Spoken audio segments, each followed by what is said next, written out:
The smell of stale pine needles still makes my stomach clench. It's strange how a scent can drag you backward through time faster than any memory.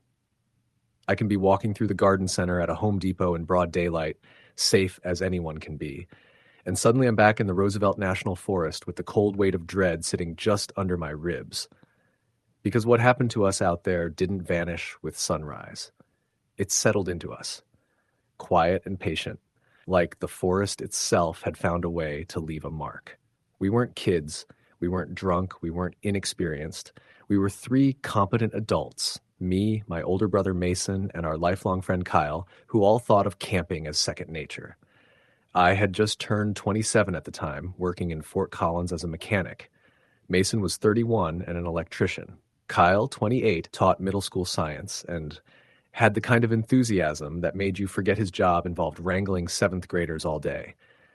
We'd known each other almost our entire lives. We'd hiked, hunted, fished, and camped together more times than I could count. Nothing about what we planned for that October weekend should have been unusual. But hindsight is a razor. You see all the edges that were there the whole time, edges you didn't realize could cut you. It started with Mason's idea. He'd read about a series of old, unmaintained service trails branching off from the main North Fork area. Nothing illegal to access, just paths the rangers didn't groom anymore because they weren't part of the regular recreational routes. According to him, they led deeper into untouched forest, farther from the crowds, offering more privacy and better stargazing. It would be cold at night, but we'd handled far worse in the Rockies. The trail he picked was called 12 Mile Draw. The name alone felt like a warning, though I didn't think much of it then. These places always had gloomy names. Devil's Backbone, Dead Horse Creek, Rattlesnake Ridge. You learned to stop noticing. We packed like we always did, efficiently, almost automatically. Tents, sleeping bags rated for the cold, a water filter, a camp stove, freeze-dried meals, a hatchet, a first aid kit, bear spray, the usual. Mason always brought his old Nikon to take star photos. Kyle always brought too many granola bars. I handled most of the fire setup and water filtration. We joked on the drive up. We always did. Classic brother jabs, the kind that only work when everyone knows the affection underneath. The radio cut in and out as we wound higher and deeper into the forest, and Kyle filled the gaps with dumb stories from his students. The sky was clear, the air crisp, and the aspens had already dropped most of their leaves, leaving the forest filled with tall, pale trunks that looked like ghostly ribs sticking out of the earth. There were no other cars where we parked at the trailhead. Not surprising, given that the place wasn't maintained. The wooden sign for 12 Mile Draw was still there, though the lettering had faded nearly to nothing. Someone had carved their initials into the post sometime in the last decade, judging by the weathering. "We'll be the only people out here," Mason said cheerfully, hoisting his pack. Perfect. Perfect. God, if only we'd turned around right there. The first few miles were uneventful. The trail was narrow but visible, though long grasses and fallen branches kept trying to swallow it. Every so often we'd find an old blaze mark on a dead tree trunk, but many were so faded you had to squint to recognize them. The further we went, the quieter everything got. Not just less traffic noise, that was expected, but less wildlife noise, too. I didn't realize it until miles later. It was as if the deeper we walked, the more the forest held its breath. We reached our intended campsite about 4 hours before sunset. It wasn't an official site, just a flat clearing near a small ridge overlooking a dry creek bed. The fire ring made of old stones suggested people had camped there long ago, but not recently. The rocks were mossy and cold. "This is great," Kyle said, dropping his pack. "Look at that view." He was right. From the ridge, you could see across a wide expanse of forest, pines stretching for miles, mountains in the distance, sky vast and unmarred, beautiful, empty, and impossibly still. We set up camp, pitched our tents in a rough semicircle, got a fire going, and cooked dinner.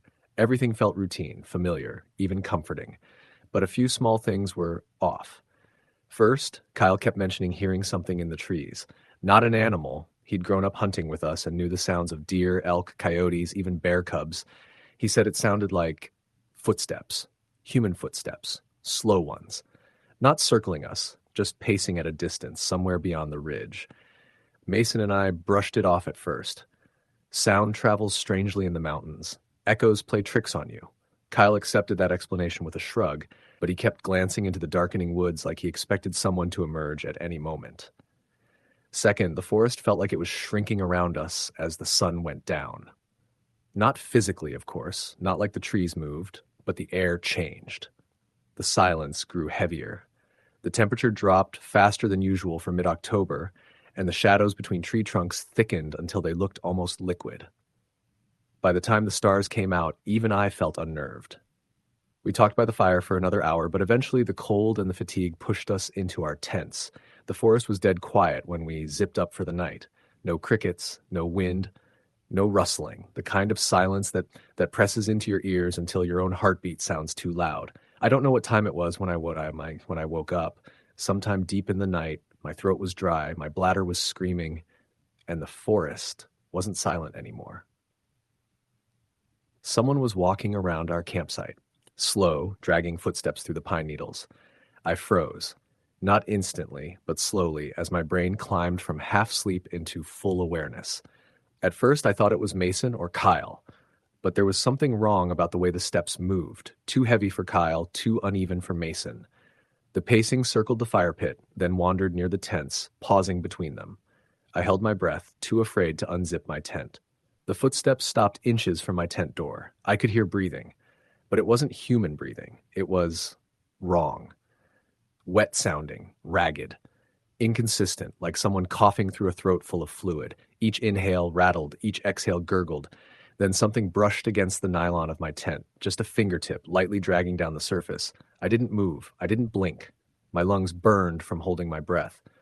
Then Mason's voice cut through the night. "Who's out there?" He shouted, his tent zipper ripping open. The footsteps lurched away, fast, stumbling, crashing into undergrowth. I heard Mason scramble out, heard him curse, heard him yell my name and Kyle's. "It wasn't me," I croaked, finally unzipping my tent with hands that shook. Kyle emerged, pale, clutching the bear spray.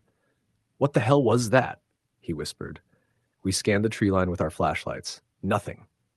Just darkness that swallowed the light after 10 feet. No footsteps now.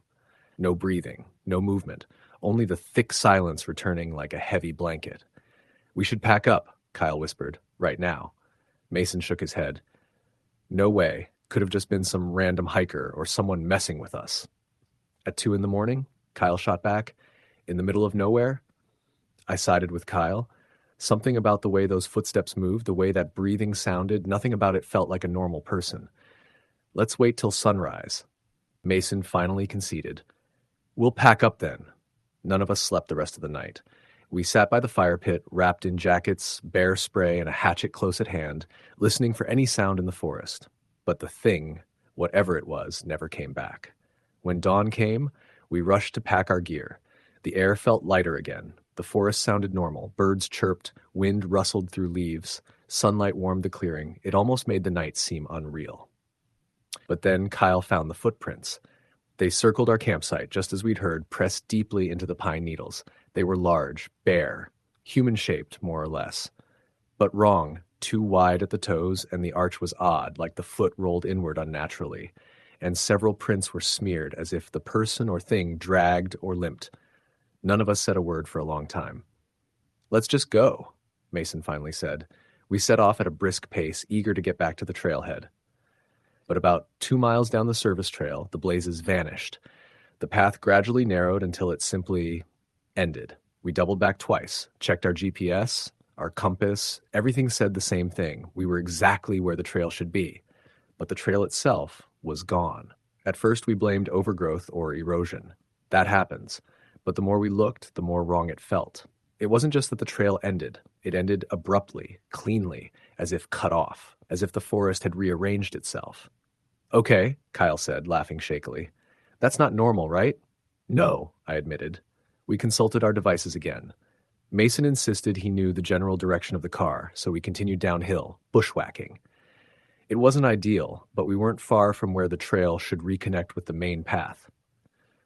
Except it didn't reconnect. Every time we thought we saw a clearing that indicated a trail, it turned out to be nothing but more trees. The forest twisted subtly, but enough to disorient us. The sun moved overhead in a way that made direction feel uncertain. After another hour, Kyle grew increasingly panicked. "We're walking in circles," he said. "We passed that deadfall before." Mason insisted we hadn't. I wasn't so sure. By midday, we were exhausted and frustrated. We took a break near a small patch of aspens. The wind had died, and without it, the forest felt deathly still again. "We need to stick together and move slow," I said. "If we go downhill long enough, we'll find a road or stream." "Or something else," Kyle muttered. "Look." He pointed at a slow, rhythmic movement deeper in the trees. Something pale, almost gray-white. It shifted between trunks at an angle too smooth, too gliding, too tall. It disappeared when we all turned to look. No sound, no footsteps, no breathing. But the air grew cold. "Probably just an elk," Mason said without confidence. "Since when do elk move like that?" Kyle whispered. We kept moving. By late afternoon, we finally stumbled onto an old service road, a wide dirt path overgrown but still obvious. Relief washed over us, and even Mason grinned. "I told you we'd find something." The road sloped down gently, and we followed it, hopeful and exhausted. But the further we walked, the stranger the road became. It curved in odd ways. It narrowed unexpectedly, and then as the sun began to drop, the road ended. Not like with the trail, this wasn't overgrowth. The road ended at a sheer drop-off. A cliff we had never seen on any map. A jagged cliff face with broken stone and twisted roots, as if half the mountain had been cut away. And below was nothing but dense forest stretching endlessly, with no sign of civilization. "We're not where we think we are," I said quietly. Mason stared in disbelief. "But we followed the slope. We followed. This doesn't make sense." Then Kyle screamed. He wasn't hurt. Nothing touched him. But he had turned around and seen something behind us. Down the road we had just walked, standing dead center, was a figure. Tall, pale, barefoot, wearing tattered, colorless clothing that hung loosely on a frame too thin to be healthy. It stood perfectly still, too still. It had no hair. We couldn't see its eyes from that distance, but we could feel them. Watching. Kyle raised the bear spray with shaking hands. "What do we do?" "Don't run," I whispered. "Predators chase." "Is that a predator?" Mason whispered back. None of us knew. The figure didn't move, not even a twitch. "Okay," I said slowly. On three, we moved sideways into the trees. "Stay together. Quietly. Don't break line of sight." We began edging toward the forest to our right. The figure took one step forward, a slow, dragging step, then another. Its gait was uneven, the same limping motion we'd heard the night before. None of us could hold back our fear anymore. "Run!" Mason shouted. We sprinted into the trees, branches whipping our faces, packs banging against our backs. The forest was dense, the ground uneven, but adrenaline pushed us through. Behind us, at first, there was nothing. Then we heard it. Footsteps. Fast ones. Too fast for something that moved so slowly before. We didn't look back. Not yet. We crashed downhill, sliding through leaves and dirt, grabbing at roots to keep from falling. We reached a small ravine and followed it, half running, half stumbling. The sound faded, then returned, then faded again. It was like it was pacing us, not losing us, not chasing full speed, just staying close enough to keep fear burning through our veins. Night fell again before we found shelter.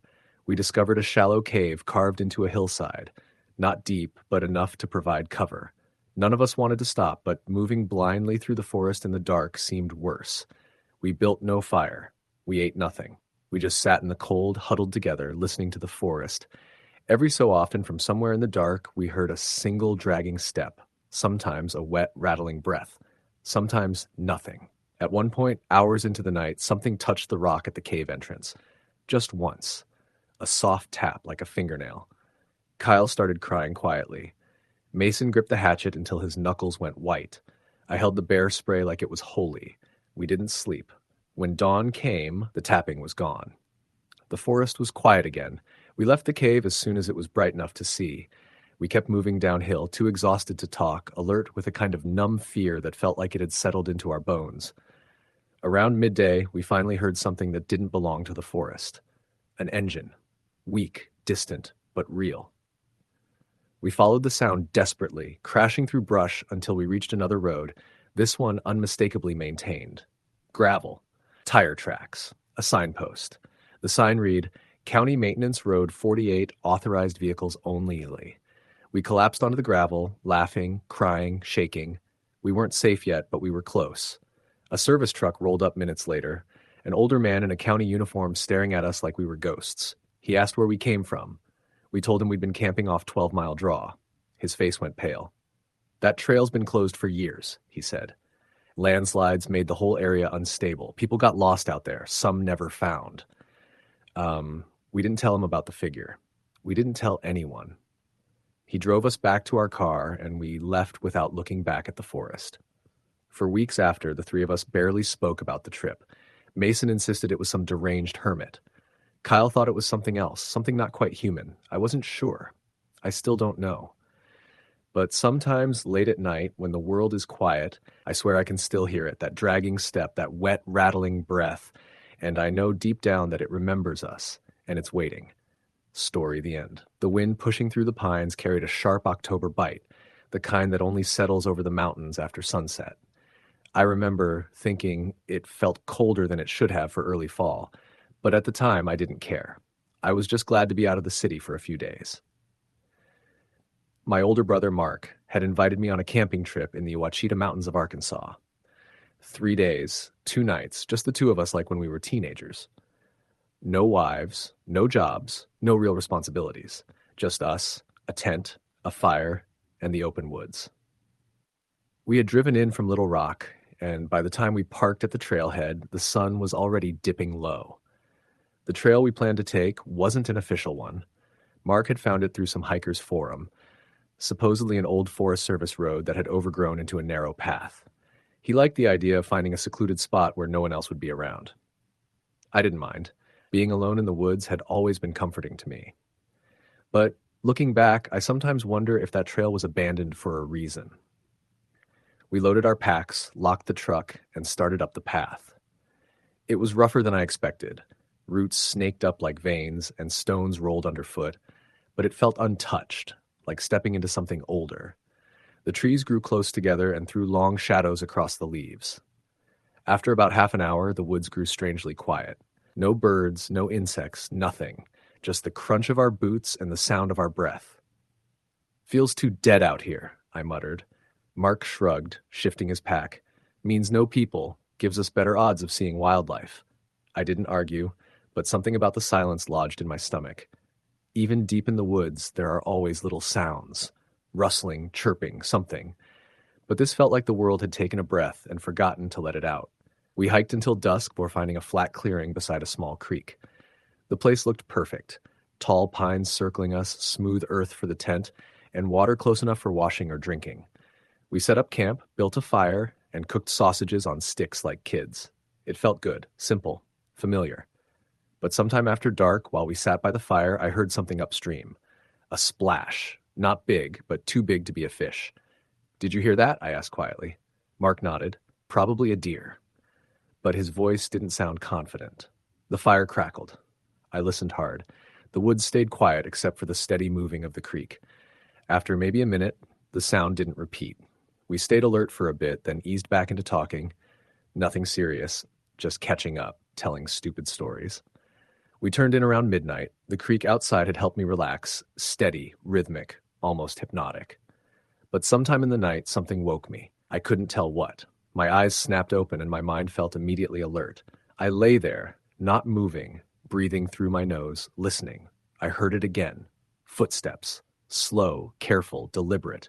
Not an animal's light padding. These were spaced evenly, weight shifting from heel to toe. Human. And they were circling the camp. I could see the orange glow of the dying fire through the tent wall. Every few seconds, a shadow moved between it and the fabric, breaking the light like someone walking past. I whispered, "Mark." He stirred. "What?" "Someone's out there." He didn't respond with surprise, just slow awareness.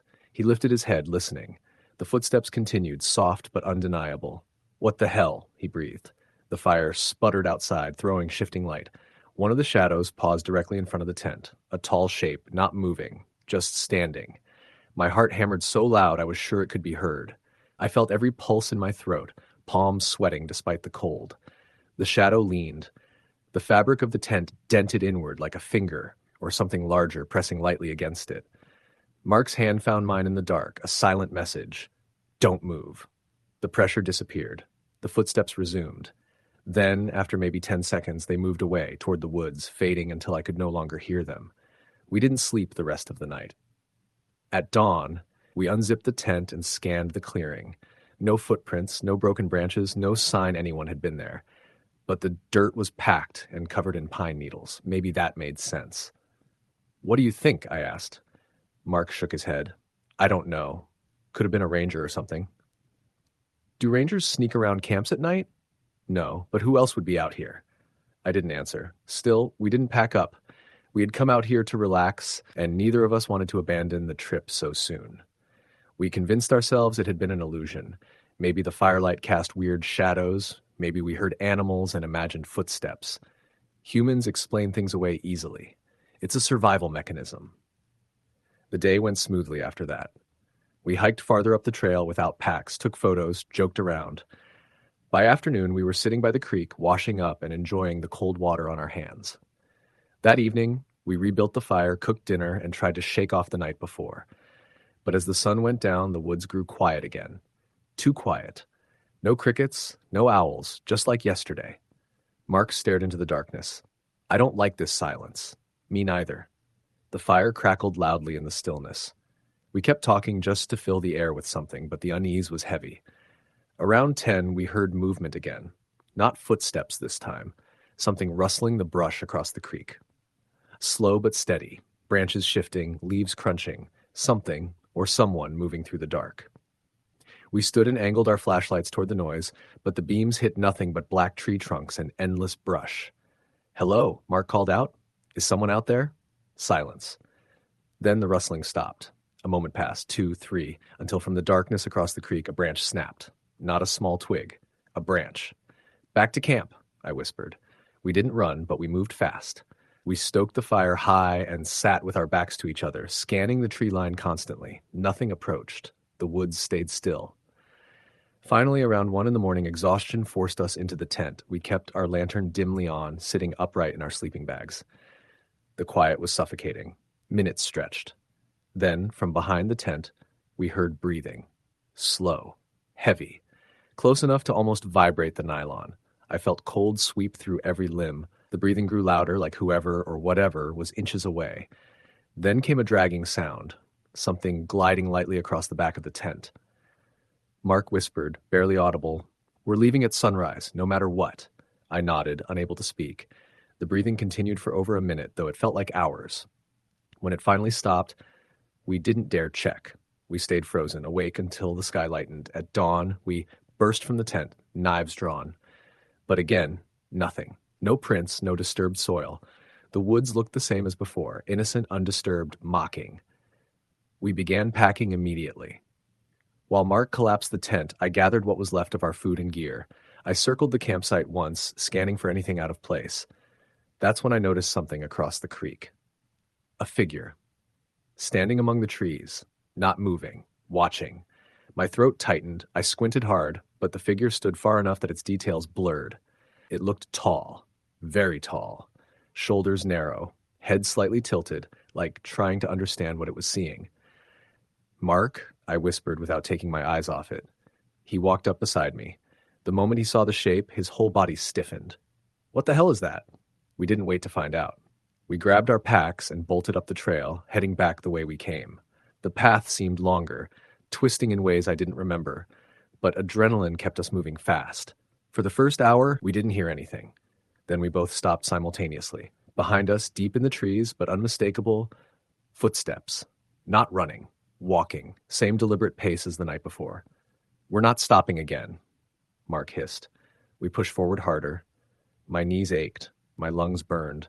The packs felt heavier with each step, but the footsteps behind us stayed steady, unhurried, as if whatever followed knew we couldn't escape the woods faster than it could. After another mile, the forest thickened unnaturally, branches crowding the trail, thorny vines grabbing at our clothes. The path seemed narrower, darker, harder to follow. "I don't remember it being like this," I said, panting. "Me neither." We pushed through a dense section of brush, branches scraping our arms. When we emerged on the other side, I gasped. The creek, but not the one near our camp. This one was different, wider, flowing fast, and cutting across the path we were following. "We never crossed a creek on the way up," Mark said. "We're going the wrong way." "That's not possible. We didn't turn off the trail." The woods behind us rustled. We whipped around. No figure. But the footsteps had stopped, and somehow that was worse. Mark pointed downstream. "The creek has to lead somewhere. Maybe we can follow it out. Better than staying on a trail that's getting us lost." I didn't argue. We started walking along the bank, staying as parallel as possible. The water rushed beside us, white-capped and cold. The sun rose higher, but through the thick trees it didn't warm anything. After 30 minutes, we reached a section where the creek curved sharply. As we rounded it, I froze. Across the water on the opposite bank stood the same figure. Still, watching. Only now I could see more detail. Not a face, exactly, but the absence of one. No clear features, no clothing I could identify, just a long, dark shape, its head tilted again. I felt something primal spark in my brain, deep fear older than language. "We have to go," Mark said, voice cracking. We turned and followed the creek again. My heart pounded so violently I thought I might collapse. I kept glancing back, expecting to see the figure every few seconds. At some point, we lost the creek again. The woods swallowed it. The ground rose, the trees thickened, and the path, if it even was one, twisted wildly. Every landmark looked the same: pines, rocks, shadows. Hours passed. We were exhausted, hungry, dehydrated. The woods felt endless. Then, sometime late afternoon, we heard something that made my blood run cold. Ahead of us, the creek, the same one. And across it, the figure. Mark grabbed my arm. "It's hurting us. We need to move. Now." We sprinted in the opposite direction. Branches whipped our faces, roots tripped our steps, but we kept going. All sense of direction vanished. We just ran. Finally, after what felt like forever, we stumbled into a clearing, and I nearly cried when I saw it. A road. A real gravel forest road, with deep tire ruts and a faded maintenance sign. We bolted down it, not stopping until the road turned and revealed a tiny seasonal ranger station, boarded windows, locked door, but still a structure. Something human. We crashed onto the porch, panting. Mark checked his phone. One bar. He dialed 911. The call barely connected, breaking up constantly, but he managed to give our location. They said help was on the way. We waited outside, watching the tree line. I saw movement twice, but nothing stepped into the open. It took about 40 minutes for a ranger truck to come rolling up the road.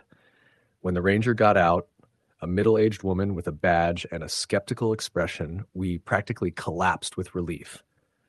We told her everything. The footsteps, the figure, the way the woods seemed different coming out than going in. She listened carefully, but said nothing for a long time. Finally, she said, "Those woods have been the site of several missing hiker reports over the last 40 years. People get turned around out there. They think they see things, hear things. Fear does strange things to the senses." "We didn't imagine it," I said firmly. She nodded slowly. "I believe you think you didn't." But I saw something in her eyes, an uneasiness, a flicker of recognition, like she'd heard this before. Maybe many times. She drove us back to our truck and recommended we stick to official trails next time. We didn't argue. When we got in the truck, Mark didn't start the engine immediately. He just sat there, hands shaking on the wheel. He whispered, "It wasn't human." I didn't respond. I just stared through the windshield at the wall of trees. And there, deep between the trunks, far enough that I questioned my own eyes, I thought I saw it again. Watching. Head tilted. We left the mountains fast that day, making it back to Little Rock by nightfall. We told our families almost nothing, just that the trip didn't go as planned. Mark and I haven't gone camping together since. Sometimes late at night, I'll hear something outside my bedroom window when the world is quiet. Soft, slow, footsteps. Deliberate. But when I look, nothing is there. Only the trees beyond the yard, dark and still, as if waiting. Story the end. The night was unnervingly quiet as we parked our SUV near the edge of the campground, the forest beyond stretching in dark, uneven waves. My friends, Jake, Melissa, and Tom, had been talking about this trip for weeks. A simple weekend getaway into the remote woods of northern Michigan. It was late October, the trees almost bare, their skeletal limbs rattling in the wind. The air was crisp, and there was that strange metallic smell I always notice before a storm, though the forecast had promised clear skies. We unpacked quickly, eager to set up the tents before darkness fully swallowed the area. The campground was almost empty. Only a few cars dotted the gravel their owners seemingly out on some late-night adventure. As we pitched our tents, I felt a prickling at the back of my neck, the kind that makes your skin crawl even when you're laughing. Jake waved it off. "It's just the wind messing with you," he said, tightening the stakes of his tent. By the time we had a small fire going, the sky was a pure black, the only light coming from our flickering flames. Melissa handed me a flashlight. "Let's go for a walk," she suggested, her voice carrying that mix of nervous excitement I've always hated in her. None of us could quite explain why, but we were drawn toward the woods, as if some invisible force was nudging us off the safety of the campground. The path into the forest was narrow, overgrown, and uneven. Leaves crunched underfoot louder than they should have been in the dense silence. We laughed at first, joking about horror movies, about campers disappearing into the night, about bears, or worse. But the laughter faltered when Tom froze mid-step, pointing towards something ahead. A figure was standing among the trees, motionless. At first, we thought it was a hiker or another camper, but it was too still, too perfectly upright. Its shape was vaguely human, but there was something wrong. Its head seemed too small, its limbs oddly elongated. Melissa whispered, "Maybe it's a scarecrow or a statue." But nothing about it looked natural. We tried to rationalize it, joking nervously, but the figure didn't move. We turned to head back toward the fire, but the path seemed different. The trees were closer together than before, their branches tangling overhead, creating shadows that moved like hands. The flashlight beams bounced wildly over the trunks, illuminating patches of moss, twisted roots, and then footprints. They weren't human footprints. They were too long, too thin, with 5 elongated toes that ended in sharp points. They trailed off in no clear direction, as if whoever or whatever made them had suddenly vanished. Tom's hands were shaking. "We should go back. Now," he said. We agreed silently and started retracing our steps. But every landmark we thought we recognized seemed wrong.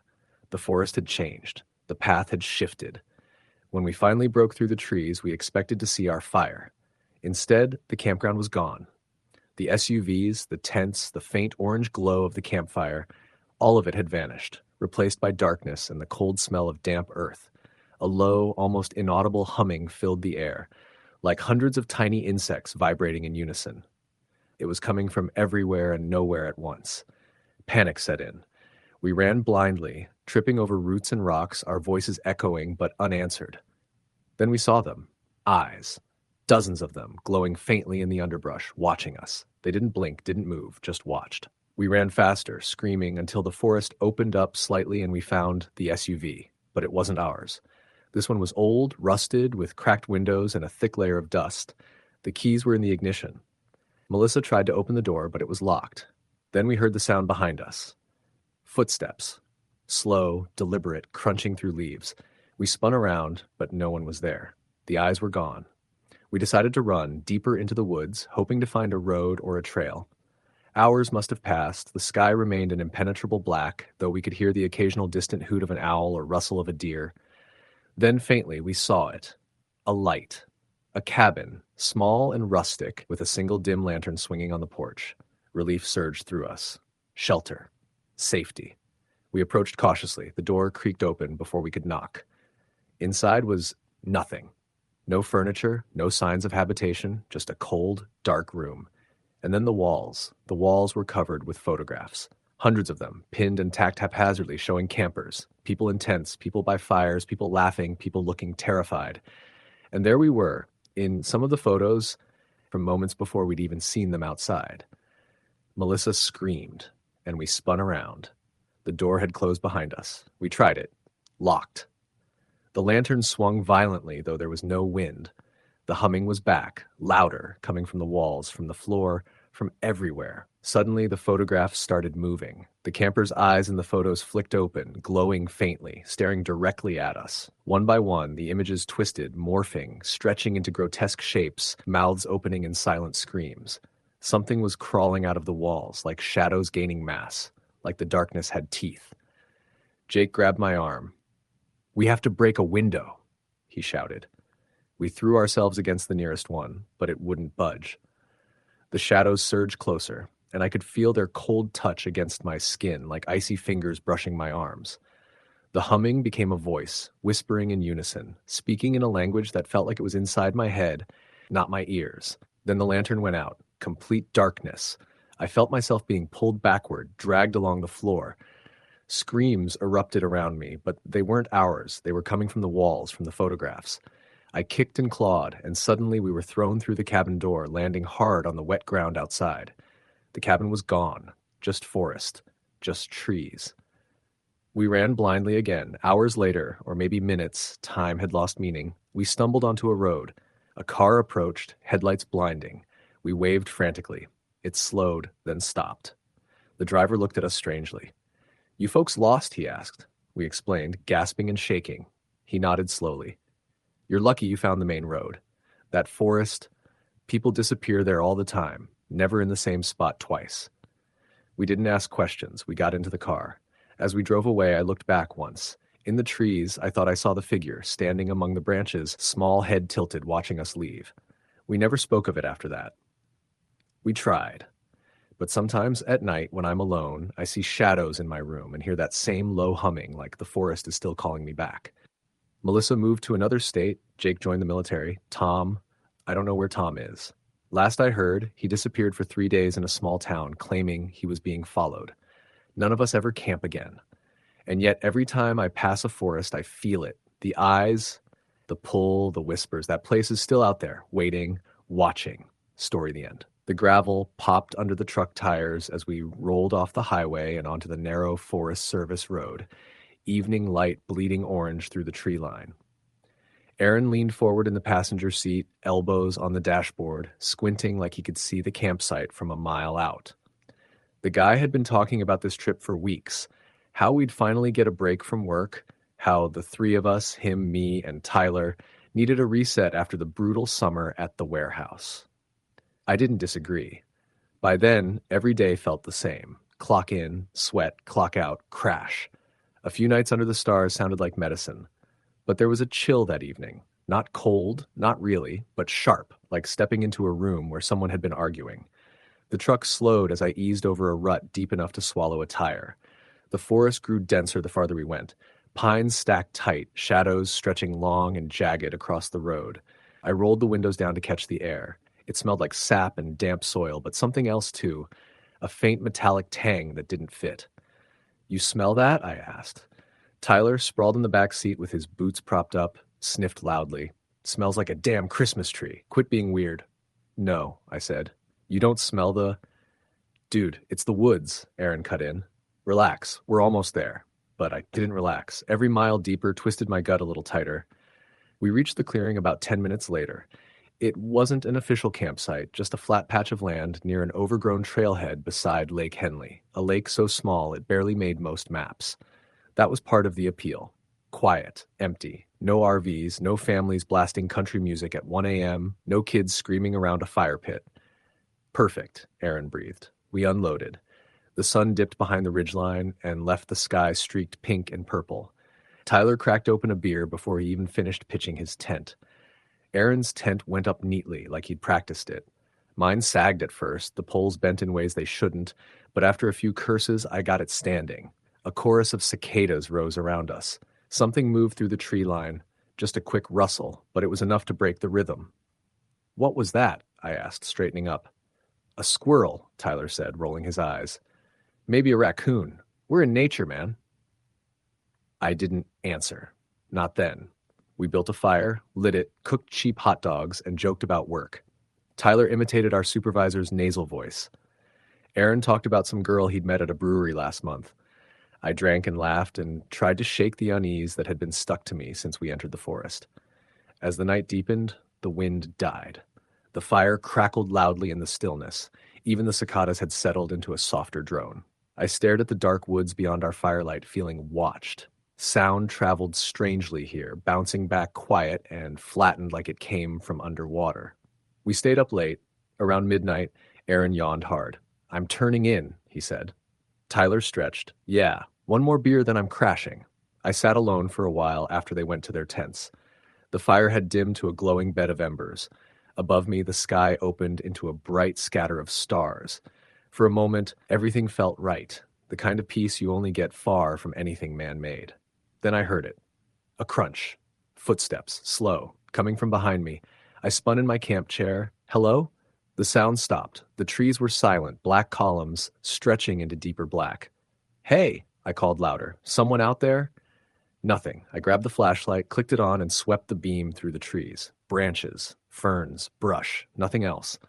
But as I lowered the light, I had the clear, bone-deep feeling I had just missed something, like whatever had been standing there, stepped behind a tree at the last second. I stayed awake longer than I intended, listening for more footsteps, but the woods held their breath. Eventually, I crawled into my tent and zipped it closed. I kept the flashlight beside me. Sleep didn't come easy, but it came. A sharp snapping noise jolted me awake hours later. I lay perfectly still, heart hammering. Something moved outside, slow, almost dragging. Gravel shifted near the fire pit. I pressed my ear to the tent wall. Another step. Then another. Not a four-legged animal. 2 feet, heavy enough to break twigs. I whispered, Aaron? No reply. Tyler? Nothing. The footsteps circled. The shadow of something tall passed over my tent. Too tall to be Tyler, who barely scraped 5'8". I held my breath, watching the silhouette stretch long then vanish. For 3 full minutes, the footsteps prowled around the campsite. They paused near Aaron's tent. I heard a slow exhale, wet, almost like a sigh. Then silence, complete unnerving silence. I didn't sleep again, not until the sky brightened pale blue. In the morning, the unease returned instantly. Aaron stumbled out of his tent, rubbing his eyes, hair sticking out in all directions. You guys okay? He asked. Did you hear something last night? I asked. He shrugged. Tyler's snoring. No, I insisted. Someone was walking around. He frowned. Like a person? Yes. Aaron paused. Maybe a hunter? Or some hiker got lost. At 2 a.m? He didn't have an answer. Tyler finally crawled out of his tent looking like he'd slept on rocks. Coffee, he grunted. While water boiled over the camp stove, I checked the ground around our tents. The dirt was soft from last week's rain, good for tracks, but I didn't find much beyond our own footprints. A couple depressions near the tree line, maybe. But they were too shallow to make sense. You're overthinking it, Tyler said when I told him. Could have been a deer. Deer don't sigh, Tyler smirked. Maybe it was Bigfoot. It wasn't an animal, I said. Aaron stepped in. Okay, calm down. We'll keep an eye out tonight, but no need to freak out. I dropped it, but it didn't leave me. We spent the morning hiking. The trail was poorly maintained, fallen logs, thick brush, spots where the path disappeared entirely. I kept glancing over my shoulder. More than once, I felt something behind us. The forest sound seemed to dim whenever we stopped walking. About an hour in, Tyler climbed on top of a fallen tree blocking the trail. King of the woods, he proclaimed. I rolled my eyes. He laughed, stepped off, and froze. Holy guys, look. Below the log, half buried in leaves, was a shred navy blue backpack. Aaron stepped forward. Someone lose this? The pack's front pocket was ripped wide open. The fabric was stained dark, dried, flaked. Is that blood? Tyler whispered. Looks like it, I said. Aaron nudged the strap with his boot. Could be from an animal attack. Then where's the rest of the stuff? I asked. Most of the pack was empty, except for a crushed metal water bottle and what looked like the corner of a torn map. Tyler shivered. This is weird. Let's keep moving. We didn't talk much after that. When we circled back toward camp in late afternoon, the air had grown heavy and humid. Clouds gathered over the lake. The wind carried the same faint metallic smell I'd noticed yesterday. As we approached the camp, I stopped dead. Something was off. The tents were there, the fire pit, the coolers. But the camp chairs had been moved. Instead of sitting around the fire pit where we left them, all 3 chairs had been dragged into a neat row facing the lake, perfectly lined up, equal spacing, like an audience waiting for a show. Did you guys move those? I asked.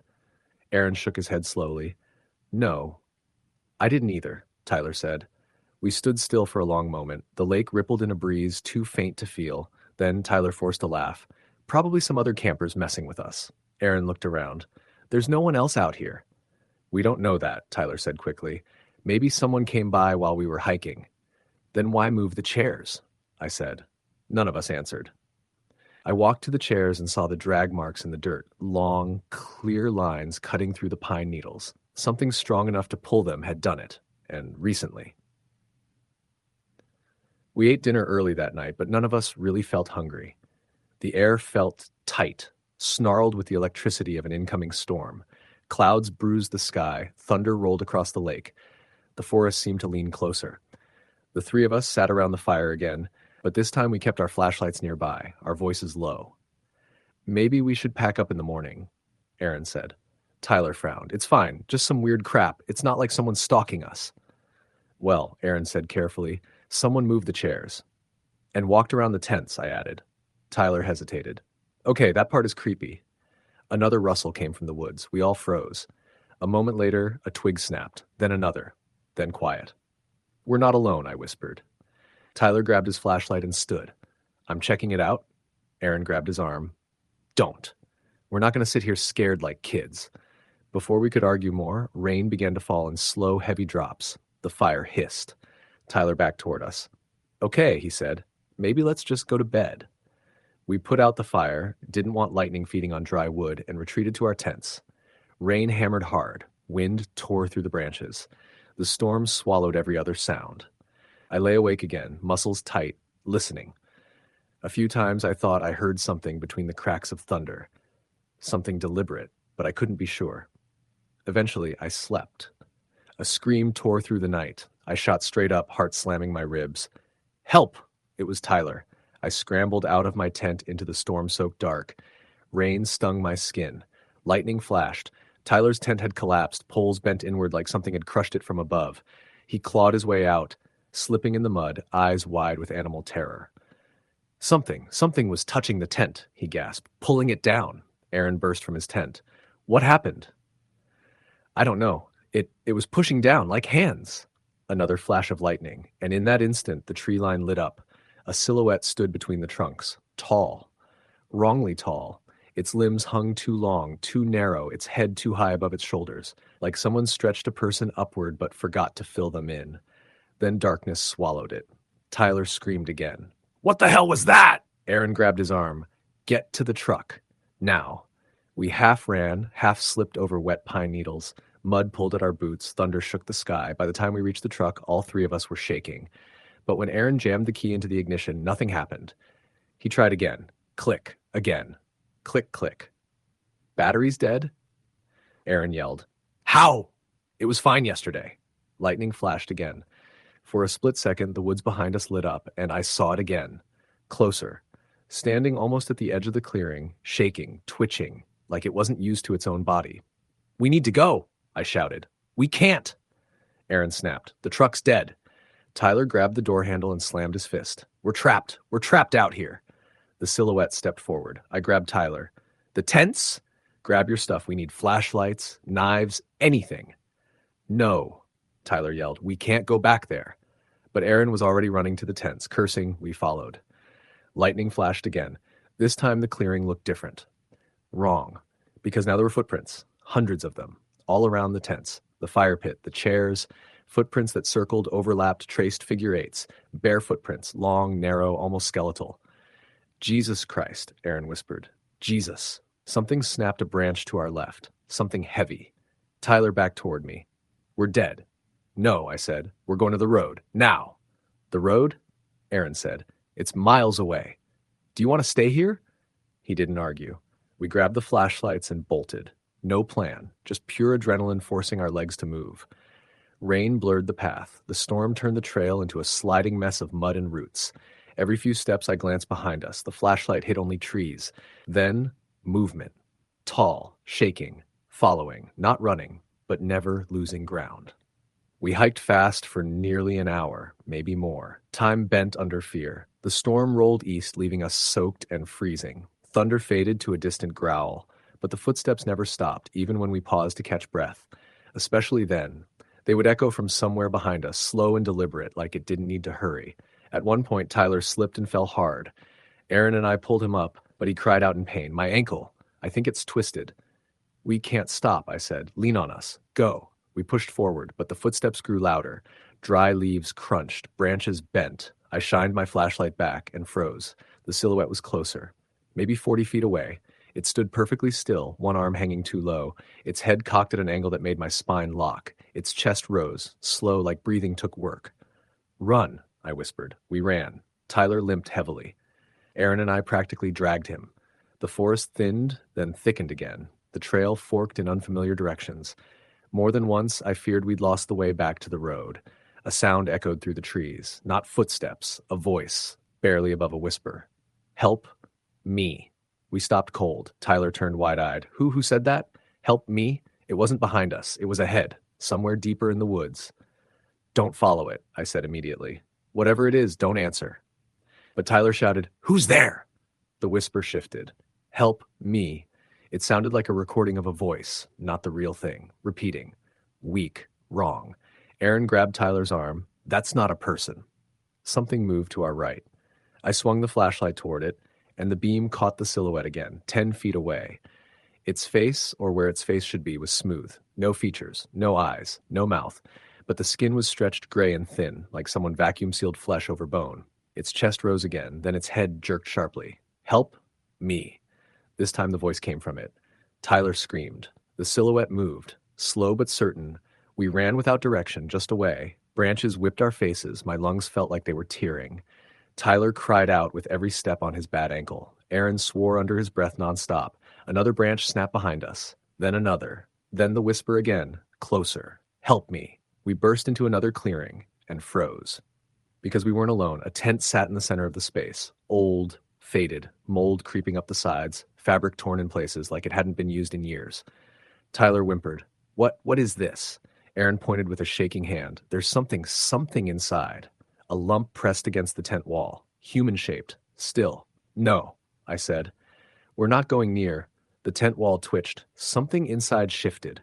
Then, in a strained, broken voice, help me. We stumbled backward. The silhouette stepped into the clearing behind us. No sound, no breath, just presence, like a shadow that had peeled itself from the darkness. Don't look at it, Aaron whispered. Don't look. But I did. I couldn't stop myself. In the dim moonlight breaking through thinning clouds, it stood fully revealed. Jagged shoulders, arms too long, fingers that tapered into points like cracked twigs, skin stretched too tight around bones that didn't seem arranged correctly. And it trembled constantly, like holding itself upright was a struggle. Then its head twitched again. Help me. The voice wasn't Tyler's or mine or Aaron's, but it was human, too human, like it had stolen someone's last dying plea. I didn't know what the thing wanted. Food, warmth, company, or maybe just new words to mimic. Go, I yelled. We sprinted past the clearing. My legs burned, my throat tasted like blood, but adrenaline shoved us forward. At some point, Tyler collapsed again. Aaron and I dragged him until he begged us to leave him. We're not leaving you, Aaron shouted. But Tyler cried, It's going to catch us! Go! No, I said. A twig snapped behind us, then another, then the whisper, help me. But this time it sounded like Tyler, exactly like him. Tyler's face went pale. Jesus Christ. Aaron lifted him. Move. We stumbled forward, crashing through undergrowth. Minutes later, maybe 20, maybe 2, branches thinned. The forest opened, and there, blessedly, was the gravel road. Go, I shouted. We half-carried, half-dragged Tyler down the road, praying for another car, a cabin, anything. But the road was empty. Miles later, headlights finally appeared. A ranger truck slowed beside us. What the hell happened to you boys? The ranger said. We piled in without speaking. Aaron pointed back toward the forest. Something's out there. The ranger frowned. Like a bear. No, I whispered. He studied our faces. I'll radio for backup. He drove us to the station, called an ambulance for Tyler's ankle, took statements. We told him everything except the creature. We said a man stalked our campsite, someone dangerous, someone sick. It was easier than the truth. Some officers went back to search for the supposed man. An hour later, they returned empty-handed. No footprints, no broken branches, no sign anyone had been out there at all. They chalked it up to panic and storm disorientation. We knew better. A week later, after Tyler's ankle was casted and Aaron and I returned to work, a news story ran quietly in the local paper. A hiker had been found near Lake Henley, dead, missing for over 2 weeks, cause of death unknown. The article mentioned his backpack still hadn't been recovered, but I knew damn well we found it. The ranger I spoke with called me the next day. Where exactly did you see that backpack? I told him the trail. He hesitated. Funny thing, he said. We found the campsite you boys set up, but those chairs you mentioned, they were still sitting there in a line, facing the lake. I didn't answer, and one more thing, he added. There were footprints all around the clearing. My stomach dropped. Bare footprints? He paused too long. Yes. I hung up. I didn't tell Aaron or Tyler, and I never went camping again. Even now, months later, sometimes at night when everything is quiet and the house is dark, I swear I hear it again somewhere in the distance just beyond the window. A whisper. Help? Me? Like it followed us out of that forest. Like it learned our voices. Like it's still trying to get closer. Story the end. The August air was already thick when we pulled into the gravel trail that led to Pine Ridge Campground. My friends and I had been planning this trip for months. Kayla, my older cousin, Marcus, her boyfriend, and my best friend, Lila. I'd never been somewhere so remote.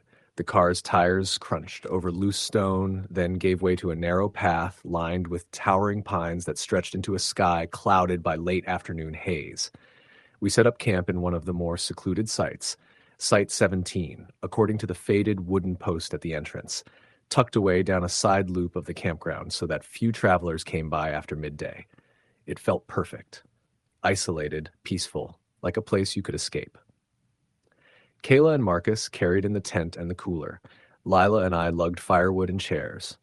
We argued lightheartedly about who double-knot the tent lines, who would start the fire, who remembered to bring the matches. The sun was dropping fast. The woods cast long, dark shadows by the time we had the camp set. I lit the fire with trembling satisfaction. Sparks rose, heat radiated against my arms. The smell of pine resin crackled softly in the air. Marcus unpacked beers. Kayla pulled out s'mores supplies. Lila helped her, and I dragged over a log to sit on and stared into the fire, listening to the forest breathing around us. How remote is this place, really?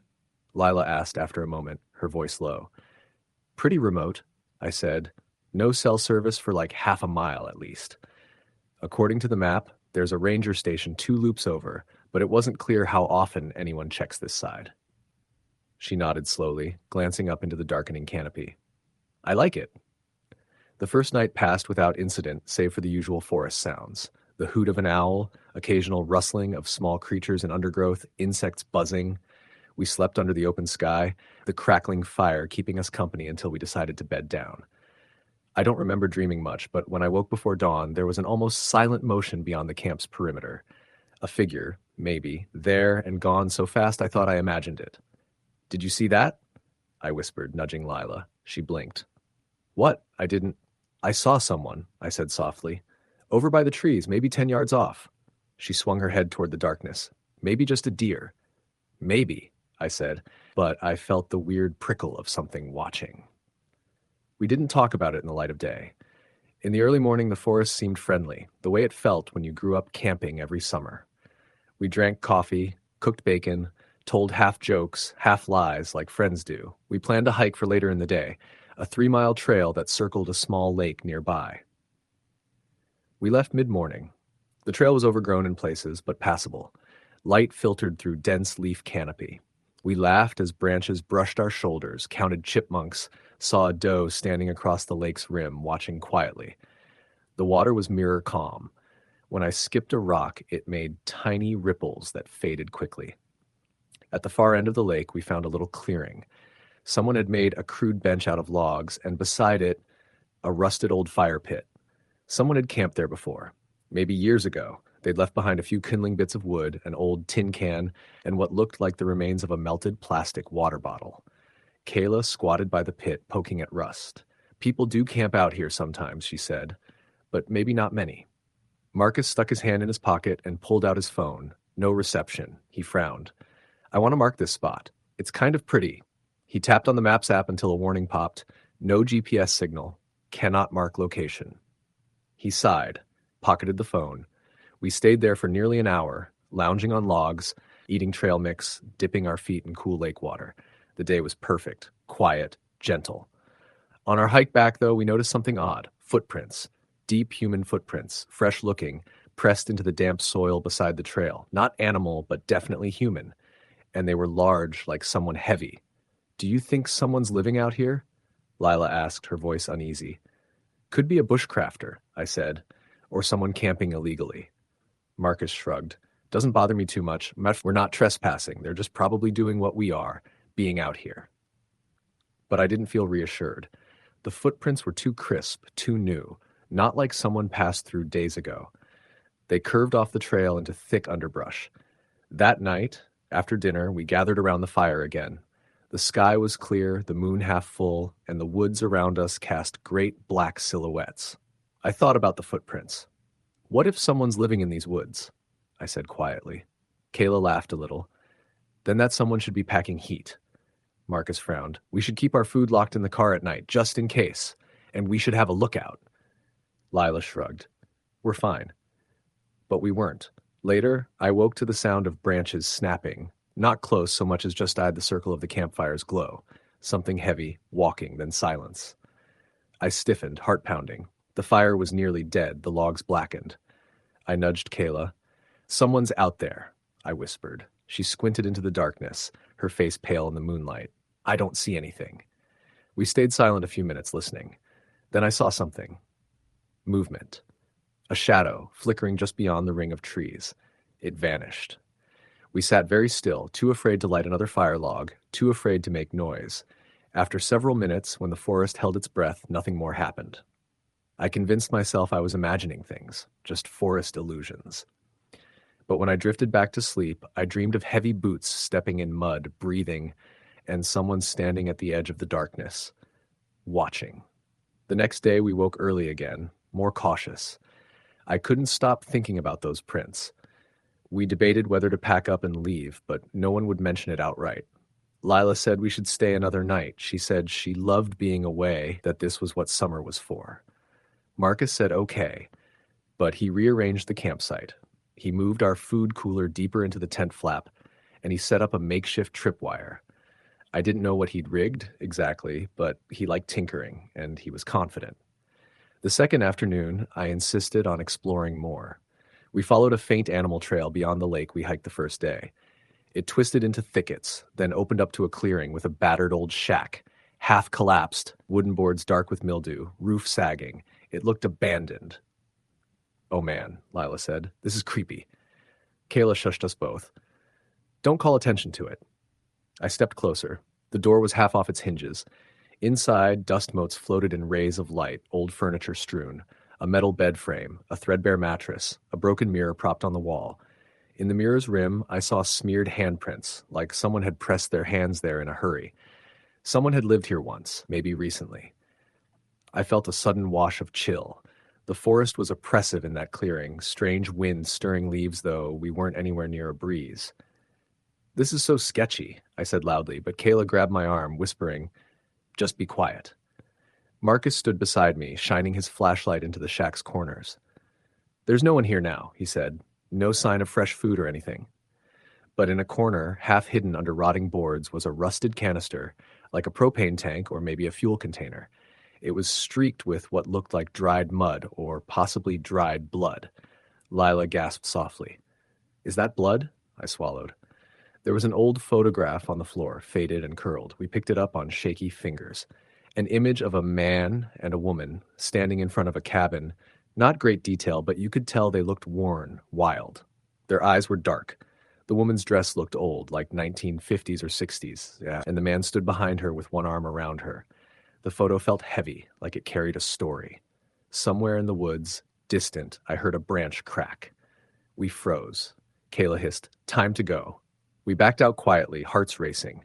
As we retraced our steps, I couldn't shake the feeling someone was watching us. From behind the shack, from behind trees, from the sky itself. Back at camp, we didn't speak much. No jokes, no laughter, just the fire and our uneasy glances. That night, we kept the fire blazing until late. Marcus refused to let it die down. He piled logs high. He sat, staring into the embers, cigarette hanging from his lips, thinking. Kayla and Lila were close, whispering. I stayed on the edge, listening for anything in the darkness. At around midnight, the wind picked up. The pines groaned. The fire flared, and then a voice. Low, rough, like gravel being scraped over stone. Go home, it said. My blood froze. I jerked upright, looking from tree to tree. Who's there? Marcus called out, louder than he meant. The voice came again, closer. Go home. Lila whimpered. Kayla grabbed Marcus's arm. I felt as though the camp had shrunk, as though suddenly we were trapped in a bubble of dread. Leave, I said, voice shaking. Right now. Marcus nodded, got to his feet. I scrambled up, grabbed my flashlight. I turned on the brightness, sweeping it through the darkness. The trees stood like dark sentinels, but I saw nothing.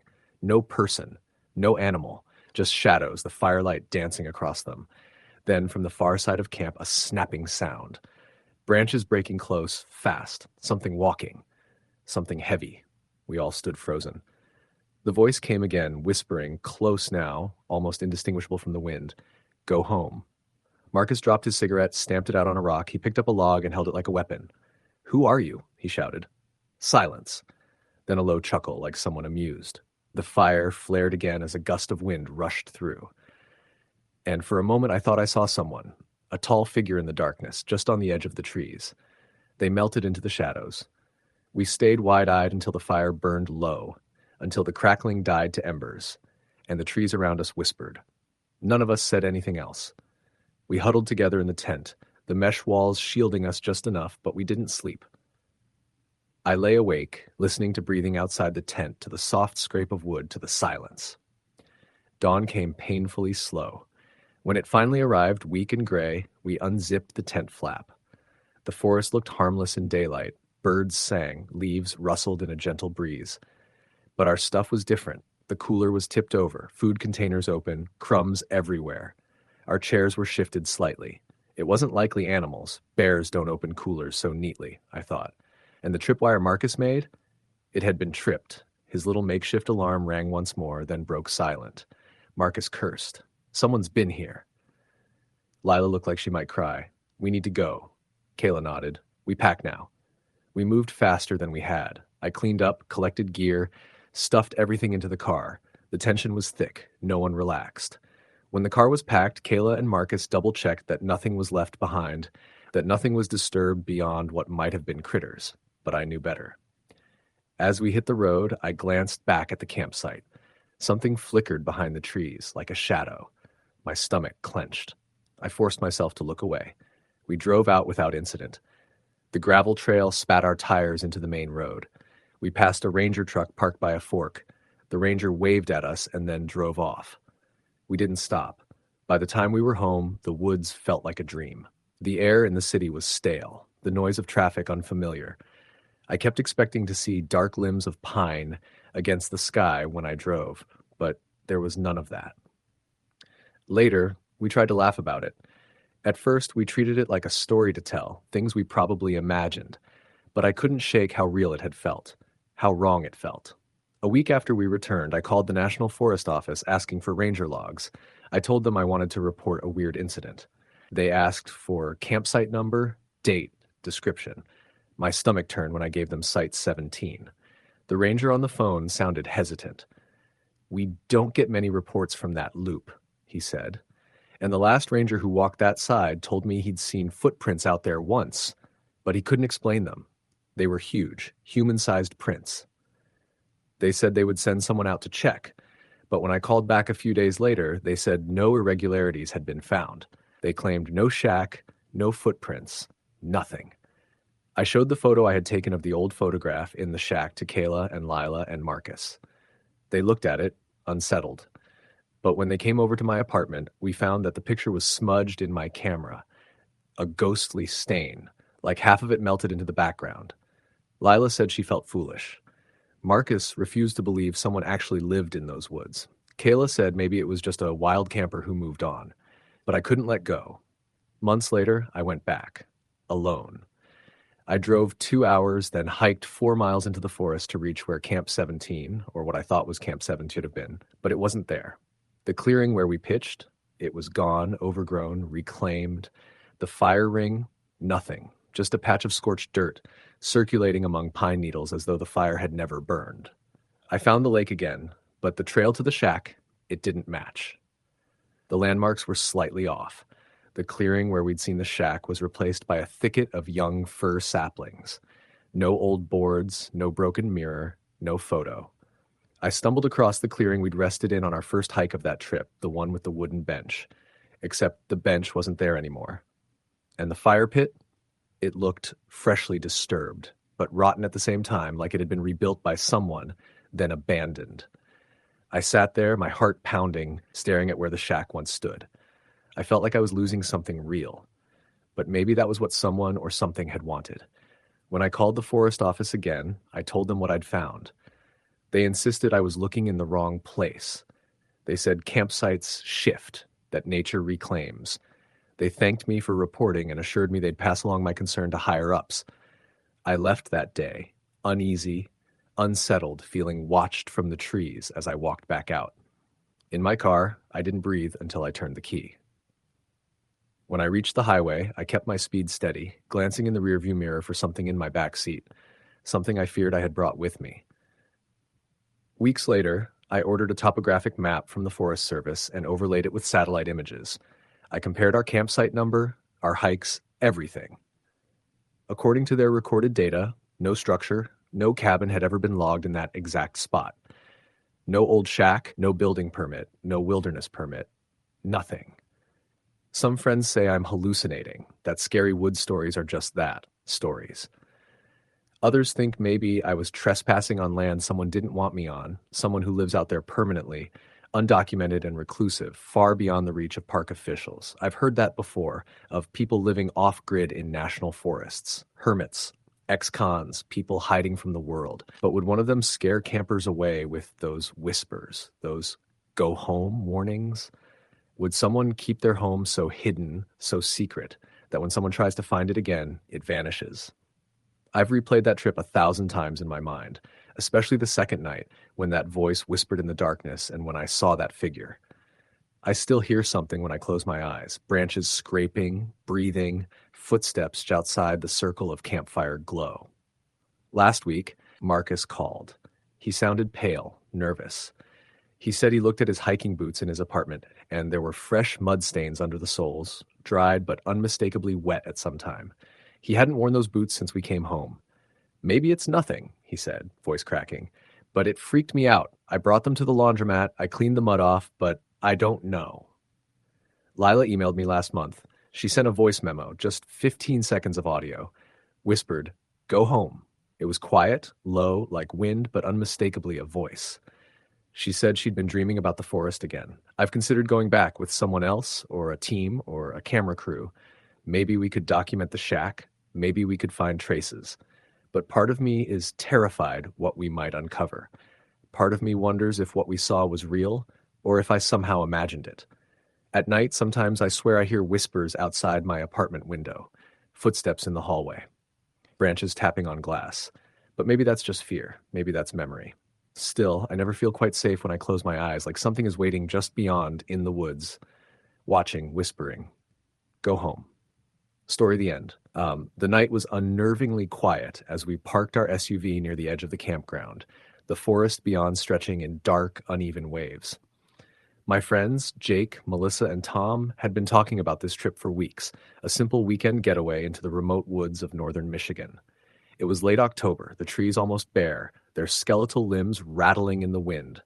The air was crisp, and there was that strange metallic smell I always noticed before a storm, though the forecast had promised clear skies. We unpacked quickly, eager to set up the tents before darkness fully swallowed the area. The campground was almost empty. Only a few cars dotted the gravel, their owners seemingly out on some late-night adventure. As we pitched our tents, I felt a prickling at the back of my neck, the kind that makes your skin crawl even when you're laughing. Jake waved it off. "It's just the wind messing with you," he said, tightening the stakes of his tent. By the time we had a small fire going, the sky was a pure black, the only light coming from our flickering flames. Melissa handed me a flashlight. "Let's go for a walk," she suggested, her voice carrying that mix of nervous excitement I've always hated in her. None of us could quite explain why, but we were drawn toward the woods as if some invisible force was nudging us off the safety of the campground. The path into the forest was narrow, with overgrown and uneven. Leaves crunched underfoot, louder than they should have been in the dense silence. We laughed at first, joking about horror movies, about campers disappearing into the night, about bears, or worse. But the laughter faltered when Tom froze mid-step, pointing toward something ahead. A figure was standing among the trees, motionless. At first, we thought it was a hiker or another camper, but it was too still, too perfectly upright. Its shape was vaguely human, but there was something wrong.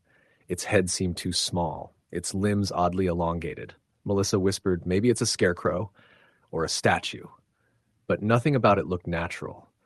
We tried to rationalize it, joking nervously, but the figure didn't move. We turned to head back toward the fire, but the path seemed different. The trees were closer together than before, their branches tangling overhead, creating shadows that moved like hands. The flashlight beams bounced wildly over the trunks, illuminating patches of moss, twisted roots, and then footprints. They weren't human footprints. They were too long, too thin, with 5 elongated toes that ended in sharp points. They trailed off in no clear direction, as if whoever or whatever made them had suddenly vanished. Tom's hands were shaking. "We should go back. Now," he said. We agreed silently and started retracing our steps, but every landmark we thought we recognized seemed wrong. The forest had changed. The path had shifted. When we finally broke through the trees, we expected to see our fire. Instead, the campground was gone. The SUVs, the tents, the faint orange glow of the campfire, all of it had vanished, replaced by darkness and the cold smell of damp earth. A low, almost inaudible humming filled the air, like hundreds of tiny insects vibrating in unison. It was coming from everywhere and nowhere at once. Panic set in. We ran blindly, tripping over roots and rocks, our voices echoing but unanswered. Then we saw them. Eyes. Dozens of them, glowing faintly in the underbrush, watching us. They didn't blink, didn't move, just watched. We ran faster, screaming, until the forest opened up slightly and we found the SUV. But it wasn't ours. This one was old, rusted, with cracked windows and a thick layer of dust. The keys were in the ignition. Melissa tried to open the door, but it was locked. Then we heard the sound behind us. Footsteps, slow, deliberate, crunching through leaves. We spun around, but no one was there. The eyes were gone. We decided to run deeper into the woods, hoping to find a road or a trail. Hours must have passed. The sky remained an impenetrable black, though we could hear the occasional distant hoot of an owl or rustle of a deer. Then, faintly, we saw it. A light. A cabin, small and rustic, with a single dim lantern swinging on the porch. Relief surged through us. Shelter. Safety. We approached cautiously. The door creaked open before we could knock. Inside was nothing. No furniture, no signs of habitation, just a cold, dark room. And then the walls. The walls were covered with photographs, hundreds of them pinned and tacked haphazardly, showing campers, people in tents, people by fires, people laughing, people looking terrified. And there we were, in some of the photos from moments before we'd even seen them outside. Melissa screamed and we spun around. The door had closed behind us. We tried it. Locked. Locked. The lantern swung violently, though there was no wind. The humming was back, louder, coming from the walls, from the floor, from everywhere. Suddenly, the photographs started moving. The campers' eyes in the photos flicked open, glowing faintly, staring directly at us. One by one, the images twisted, morphing, stretching into grotesque shapes, mouths opening in silent screams. Something was crawling out of the walls, like shadows gaining mass, like the darkness had teeth. Jake grabbed my arm. "We have to break a window," he shouted. We threw ourselves against the nearest one, but it wouldn't budge.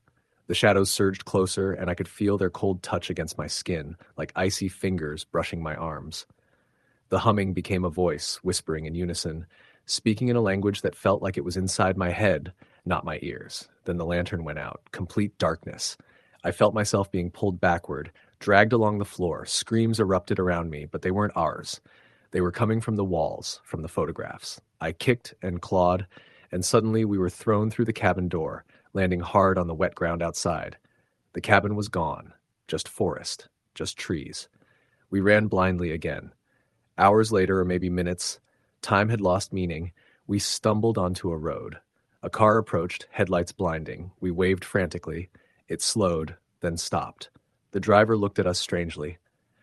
"You folks lost?" he asked. We explained, gasping and shaking. He nodded slowly. "You're lucky you found the main road. That forest, people disappear there all the time. Never in the same spot twice." We didn't ask questions. We got into the car. As we drove away, I looked back once. In the trees, I thought I saw the figure standing among the branches, small head tilted, watching us leave. We never spoke of it after that. We tried. But sometimes at night, when I'm alone, I see shadows in my room and hear that same low humming, like the forest is still calling me back. Melissa moved to another state. Jake joined the military. I don't know where Tom is. Last I heard, he disappeared for 3 days in a small town, claiming he was being followed. None of us ever camp again. And yet, every time I pass a forest, I feel it. The eyes, the pull, the whispers. That place is still out there, waiting, watching, story the end. The sun was barely cresting the horizon when we finally drove past the last stretch of asphalt, our old SUV bouncing over the gravel road that led into the forest. I had been camping a lot as a kid, but there was something about this spot, deep in the Appalachian Mountains of West Virginia, that felt different. The air smelled damp, heavy with pine and earth, and there was a silence that seemed to press against the car windows, waiting. My two friends, Mark and Jenna, argued quietly in the front seat, unpacking snacks and debating the best place to set up the tents. We'd been talking about this trip for months. It was supposed to be a simple weekend getaway, away from phones, social media, and the constant hum of the city. The GPS dropped us off at a small pullout by a narrow creek, where the trees were so thick you could barely see the sky. We parked, grabbed our packs, and started walking down a trail that promised a clearing just far enough from the road to feel remote. The first hour of hiking was uneventful, the kind of pleasant exertion that makes you forget the outside world. Birds called, leaves rustled underfoot, and every so often a squirrel darted across the path. I remember thinking it was idyllic. Then, out of nowhere, Mark stopped. "Did you guys hear that?" he asked. I stopped, straining my ears. There was a faint snapping of twigs and too deliberate for a deer or a bird. "Probably just a deer," I said, though my stomach tightened a little. Jenna shook her head. "No," she whispered. "It's footsteps. Someone's out there." We waited. The sounds stopped. I laughed nervously, trying to brush it off. We're still near the road. If someone's walking around, they're probably another hiker. But deep down, I didn't want anyone else here. This spot was supposed to be ours. We found the clearing around noon and set up camp. The tents were small, nothing fancy, but sturdy. We built a fire pit from stones and stacked wood for later. Everything was normal, or as normal as it gets in the middle of the woods, but that feeling of being watched lingered. The first night came fast. The sun sank behind the mountains, turning the sky orange and pink before darkness swallowed everything. We had dinner, canned chili heated over the fire, and laughed about stupid stories from college. But then, just as we were finishing, I heard it, the faint scrape of metal on rock. "Did you hear that?" I asked, freezing. Mark laughed. "It's probably a raccoon." Jenna shook her head again. "No, that was different." It was different. It was deliberate, methodical, slow, and it seemed to come closer. I tried to ignore it, telling myself I was imagining things, but my skin was crawling. Later, we all tried to sleep in our tents, but the noise kept coming. First soft footsteps circling the camp, then, once or twice, the sound of something whispering. I could never make out words, but the tone was cold, almost angry. We huddled together, trying not to panic. None of us slept that night. The next day, we decided to explore further, hoping that the daylight would make things less terrifying. We hiked along a ridge and found what looked like an old cabin, long abandoned. The windows were broken, the wood rotting, and there were strange markings etched into the walls, symbols I didn't recognize. Some were scratched so deeply it looked like someone had tried to carve them with a knife. Jenna touched one. "This is creepy." "Yeah," Mark said, but his voice was tight. "Let's just keep going. Don't touch anything else." We did, but the unease didn't leave. On the hike back, I realized we were being followed. Every time we stopped, I could hear branches breaking behind us. Every time we turned, there was nothing, just the trees swaying in the wind, but the feeling was undeniable. Someone or something was tracking us. That night, things escalated. Around midnight, we heard a voice calling my name. It was soft, like someone whispering in the dark. I froze, trying to locate it. "Who's there?" I shouted. No answer, just the echo of my own voice.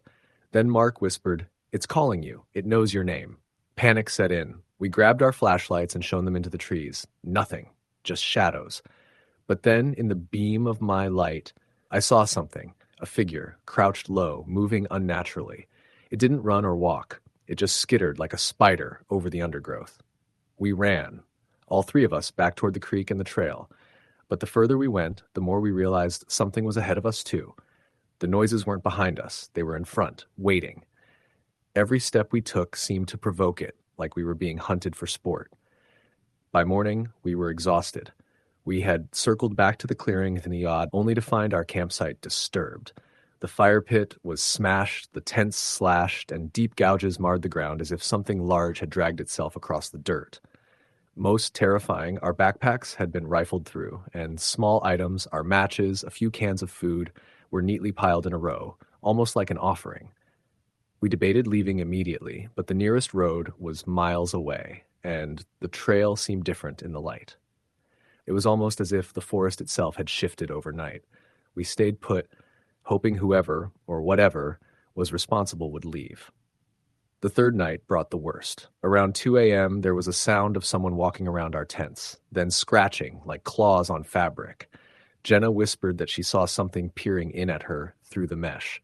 I froze. I couldn't see clearly, but I felt it, the weight of eyes on me. Then a soft, wet sound, breathing, slow and deliberate, coming from the side of my tent. We didn't speak. We didn't move. And then came the scream. Not human. Not anything I could place. It started low and guttural, rising to a shriek that pierced the night. We bolted, grabbing whatever we could carry. My flashlight illuminated the figure I had seen 2 nights before. Tall, hunched, impossibly thin, moving with speed that no human should have. Its head tilted at an impossible angle like it was studying us. We ran blindly through the woods, branches slapping our faces, roots tripping us. I tripped, and Mark pulled me up just as the thing shrieked behind us. It didn't chase immediately, but I knew it had been close enough to smell us. We reached the creek by dawn, our clothes torn, faces bleeding from branches. I swear I saw movement on the opposite bank, shadows flitting between the trees.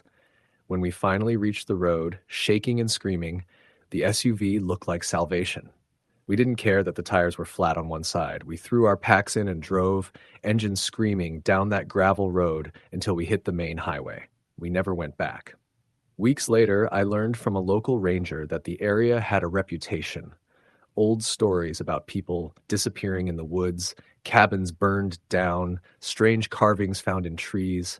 They said locals never ventured that deep. They said some things in the forest weren't human. Mark and Jenna swore we had imagined it, but I know what I saw. There are scars on my arms, scratches on my neck, and nightmares every time I close my eyes. Sometimes I hear a voice, faint, whispering my name when I'm alone. I've read about other cases online. Campers who disappear, hikers who vanish without a trace, strange figures caught on trail cameras that no one can identify. I don't know what we encountered. Maybe it was some wild animal, maybe it was something else. But I know one thing for certain. When you're alone in the woods, far from civilization, the forest is not just trees and wildlife. It's alive, and it's watching. I don't go camping anymore. I don't hike alone. I avoid forests, especially in the Appalachian region. Sometimes I wonder if it followed us back. Sometimes I swear I see shadows moving just beyond my windows at night. And sometimes when I hear the wind rustle the leaves, I can almost hear it whispering my name. Story the end.